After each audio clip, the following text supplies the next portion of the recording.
Ďakujem, teta. Ale po tom, čo sa stalo v jedálni, radšej pôjdem domov. Tá ženská mi pokazila celý večer. Daniel s ňou vo všetkom súhlasí a teraz už aj strýko. Obaja sú na jej strane. A ona cíti podporu. Ale takto to dlho nezostane. Pozrite, teta. Už ju máš v dome. Nezbavíš sa jej. Malá ju má veľmi rada. Nebude ľahké ju vyhodiť. Daniel nevie, do čoho sa namočil. Ani ona to nevie. Pretože ja sa tomu nebudem iba tak prizerať. Daniel a Ernesto budú musieť pochopiť, o čo tu ide. No, teta, zabudni na to. Sú to predsa muži a sú ňou očarení. To je silnou stránkou tej hlúpane. Myslím, že to nebude ľahké ani pre mňa, ani pre teba. Pozri na Daniela. Ani sa len nepokúsil zabrániť mi, aby som odišla. A malá? Zobrala ju do svojej izby. Ako sa tej ženskej zbavíme? Nechaj to na mňa. Neboj sa. Ja sa o to postarám. Vyženiem ju z tohto domu. Teta, musíš pripustiť, že tá ženská nás dostala. Ak docieliš, aby odišla z domu, odíde aj Daniel. To ona ho proti nám nahuckala. Malá chce byť s ňou. A tak Daniel odíde tiež. Ešte ma dobre nepoznáš, Sara. Ty ani len netušíš, kam som schopná zájsť, aby som dosiahla svoje. Ja ju nevyhodím. Bude to ona, kto oľutuje deň, kedy prekročila prach tohto domu.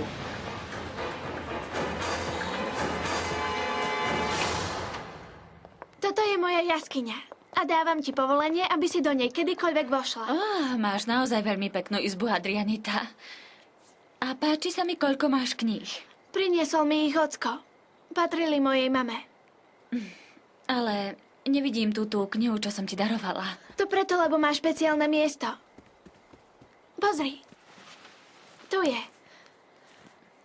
Už som tu. V tejto knihe sú veľmi pekné básne. Áno, páčia sa ti. Sú také, aké čítala moja mama. Tvoja mama ti veľmi chýba však. Áno. Hoci som bola ešte maličká, keď zomrela, veľmi mi chýba. Občas sa cítim veľmi sama, pretože mi nikto nerozumie. Babička sa za všetko hnevá a Joja a môj detko sa ku mne správajú ako k dieťaťu. Ale to je normálne, Adrianita. Vždy budeš pre nich dieťaťom. Na tom nie je nič zlé. Ja viem, preto dovolím, aby ma volali bábika. Ale občas myslím na to, že by to všetko bolo inak, keby tu bola moja mama. Rozumieš? Občas si predstavujem, aké by to bolo, keby tu bola. So mnou. Predstavujem si, že by bola ako ty. Adrianita. Poviem ti tajomstvo. Počúvaj. Tvoja mamička nikdy neodišla. Je tu s tebou. Žije tu. Žije v tvojom vnútri. V tvojom srdíčku. A stavím sa, že bola taká krásna, ako si ty. Nie. Moja mama bola oveľa krajšia. Nie. Chceš vidieť jej fotku? Áno.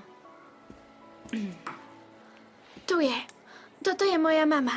Bola veľmi pekná však.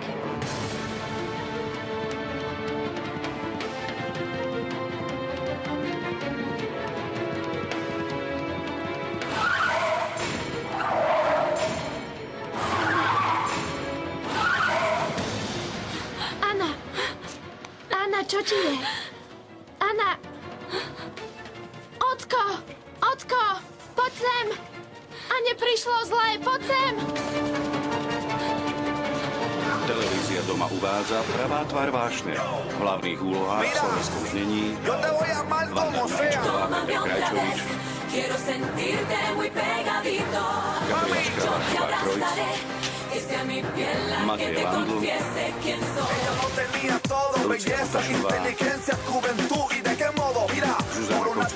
Magda Rejzíková,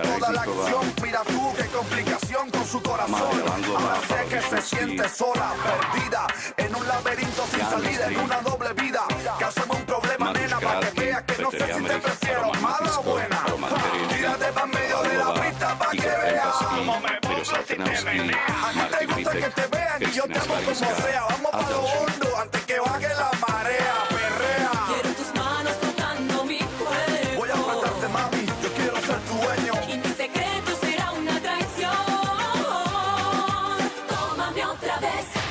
Sentirte muy pegadito, yo te abrazaré, que sea mi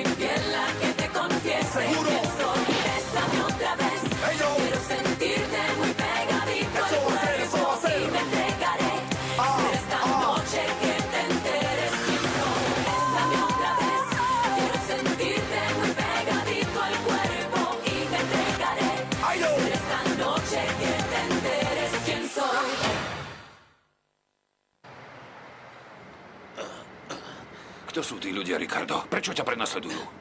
Povedal som ti, že to nie je tvoja vec. Musím ísť. Teraz nikam nepôjdeš. Ja som tiež v nebezpečenstve. Nikto ťa neprosil, aby si ma zachraňoval. Už dávno som prestal dúfať, že ma budeš o niečo prosiť. Ukáž mi tú ranu. Nie. Nechaj ma tak, som v poriadku. Oni ťa ešte stále hľadajú. Do čoho si sa zasa namočil, Ricardo? To nie je tvoj problém. Teba sa to vôbec netýka.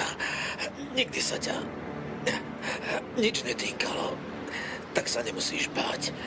Mám veľa priateľov. Áno, vidím, že máš naozaj veľa priateľov. Veľmi ti to krváca, obviažem ti to. Nie, daj mi už pokoj. Prečo ma radšej nenecháš zomrieť? Na to si špecialista, nie? Je pravdou, že si zostarol, ale nedospel si, Ricardo. Ešte stále ma viníš zo smrti tvojej matky.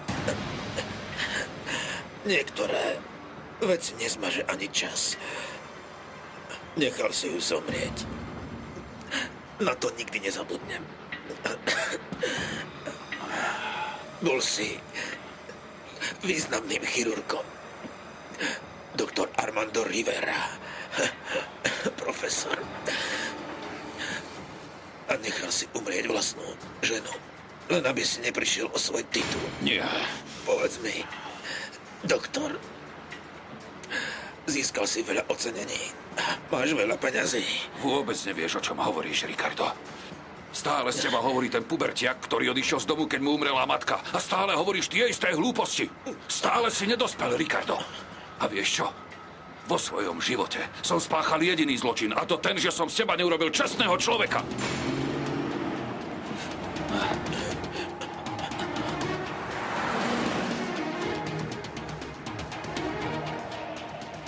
Myslím, že sme sa ich zbavili.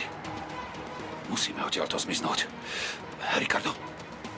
Ricardo? Ricardo? Ricardo! No, do čerta.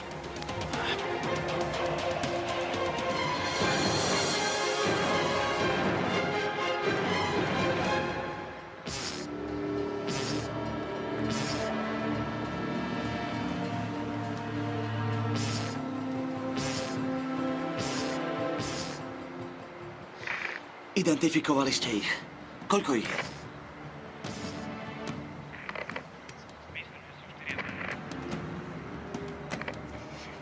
Sú to oni? Máme ich. Ty nie, odlož to. Prečo, kapitán? Ak by ťa niektorý z nich spoznal, musel by som ťa stiahnuť z operácie proti Montanovi. Ja ťa tam potrebujem. Odlož tú zbraň, Colombo.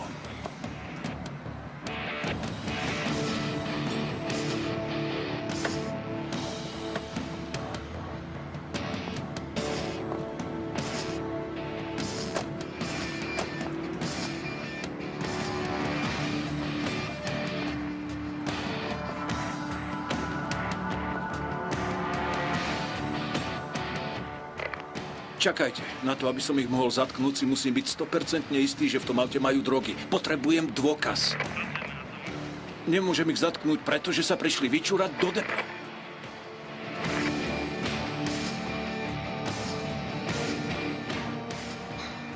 Presne teraz sa tu mali stretnúť, kapitán. Ak tam nenabehneme, odídu. Ak pri sebe nemajú drogy, nemôžeme ich zatknúť.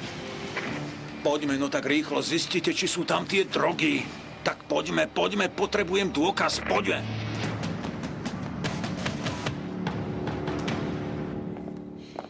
Anna, si v poriadku? Áno. Neviem, čo sa mi stalo. Ach, Adrianita, prepáč, ak som ťa vystrašila. Si v poriadku? Áno, Zlatko, áno. Naozaj? Áno. Čo sa ti stalo? Ja neviem, naozaj neviem. Možno to bolo preto, lebo som málo spala. Myslím, že by som už mala ísť domov. Zajtra ráno prídem skoro, teda, ak ti to vyhovuje. Áno, iste. Tak poďme, ak chceš, odveziem ťa domov. Áno, poďme.